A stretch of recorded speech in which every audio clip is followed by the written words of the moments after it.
Bonsoir, nous sommes le samedi 24 janvier 2026 et cette information est importante puisque on a là, c'est Jean-Marc Sabatier qui m'a fait part de cette information, qui m'a transmis le lien, donc c'est vérifiable. Alors la personne en question que vous allez voir, c'est Nicolas Houlcher. J'ai fait un petit montage avec une traduction. La qualité sonore n'est pas formidable, mais ça m'a évité de payer l'abonnement pour obtenir une traduction de la vidéo. Donc je l'ai enregistré à ma manière, vous verrez, mais c'est suffisant pour vous faire une idée du sujet, puisque depuis la vaccination, donc les femmes qui ont été vaccinées, qui étaient enceintes, eh bien malheureusement, beaucoup d'entre elles ont eu un enfant qui est mort-né, puisque il y a une augmentation, une explosion des décès infantiles des femmes donc qui sont enceintes. Voilà. Donc l'augmentation en question est de 77%. Donc la mortalité infantile était en diminution jusqu'à la vaccination. Et puis à partir de 2021, ça a explosé. Et donc on a un taux de mortalité infantile qui a augmenté de 77%, ce qui est énorme.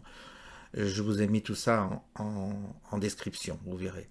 Là, on va écouter ce que dit ce monsieur, et puis vous en tirez les conséquences, puisque ça semble alarmer personne. Jusqu'à présent, ce type d'information commence à être médiatisé aux États-Unis, mais en France, il y a un barrage. En Europe, il y a un barrage. C'est-à-dire qu'on n'a pas du tout ce type d'information, tout est bouclé, et on peut supposer qu'en France, il y a une augmentation également de la mortalité infantile.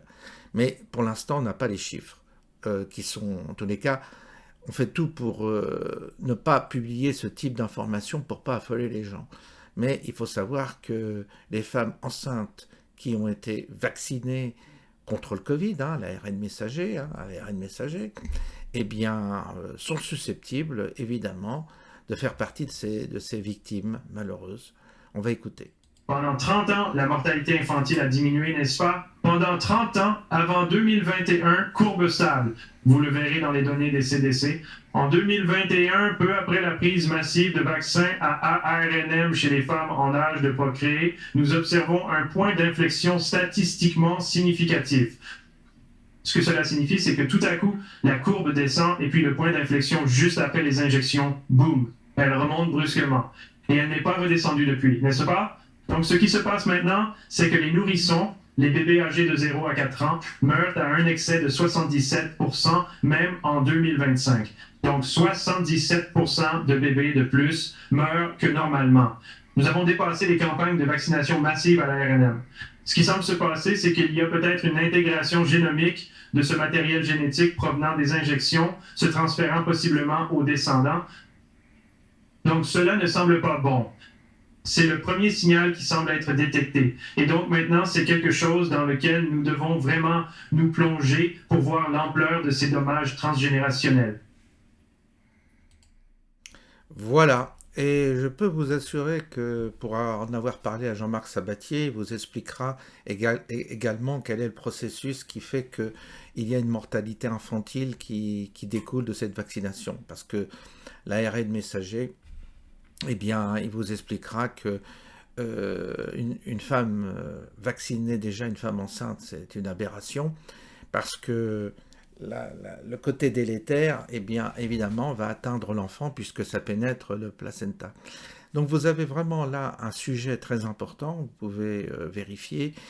Et il y a je pense qu'il y a eu des articles qui ont été déjà rédigés par Jean-Marc Sabatier à ce propos sur le circuit que poursuit justement la protéine à partir de la vaccination, et notamment chez la femme enceinte.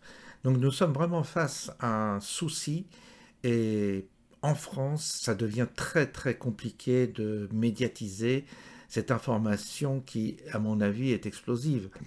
Et puis, aujourd'hui, on parle beaucoup de la loi sur l'euthanasie. Moi, je veux bien, tu vois, monter tout le monde au créneau, en partie Philippe de Villiers. Mais j'aimerais qu'il s'alarme également de cette situation concernant la vaccination. Vaccination qui, elle aussi, est une forme de génocide et une forme également d'euthanasie qui ne porte pas son nom, mais qui est bien réelle. Et là, je ne vois personne monter au créneau, bizarrement. Je vous souhaite une bonne soirée et je vous dis à bientôt.